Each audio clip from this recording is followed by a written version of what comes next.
శ్రీలంకను దిత్వా తుఫాను అతలాకుతలం చేసింది. దిత్వా తుఫాను బీభత్సం దాటికి వరదలు వెల్లువెత్తడం, కొండ చర్యలు విరిగిపట్టడం వల్ల ప్రాణాలు కోల్పోయిన వారి సంఖ్య 334కు పెరిగింది. మరో 370 మంది ఆచూకీ కోసం గాలింపు చర్యలు కొనసాగుతున్నాయి. దాదాపు 11.18 లక్షల మందికి పైగా విపత్తు ప్రభావం పడింది.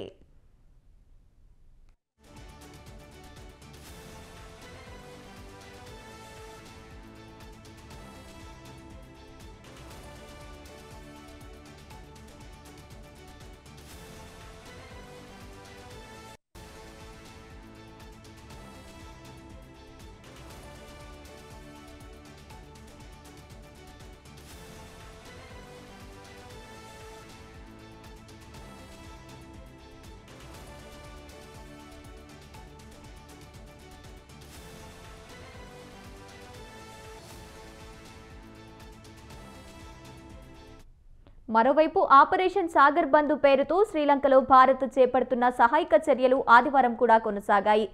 ఐఎన్ఎస్ విక్రాంత్ 2 చేతకు హెలికాప్టర్లతో పాటు 80 మంది జాతీయ విపత్తు ప్రతిస్పందన దళం సిబ్బందిని శ్రీలంకకు పంపించినట్లు విదేశీ వ్యవహారాల శాఖ మంత్రి ఎస్ జయశంకర్ వెల్లడించారు. అంతకు ముందు రోజు వాయుసేనకు చెందిన C-130J IL-76 విమానం 21 టన్నుల సహాయ సామగ్రిని శ్రీలంకకు తరలించారు.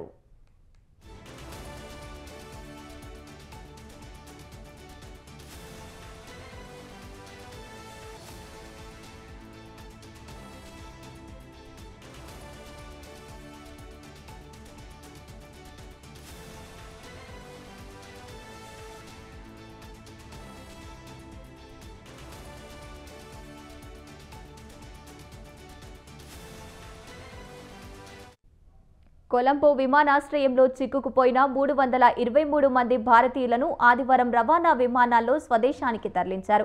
247 మంది తిరువనంతపురానికి, 76 మంది ఢిల్లీకి చేరుకున్నారు. వరద ప్రాంతాల్లో చిక్కుకున్న భారతీయుల్లో 45 మందిని భారత వాయుసేన హెలికాప్టర్లు కొలంబోకు తరలించారు.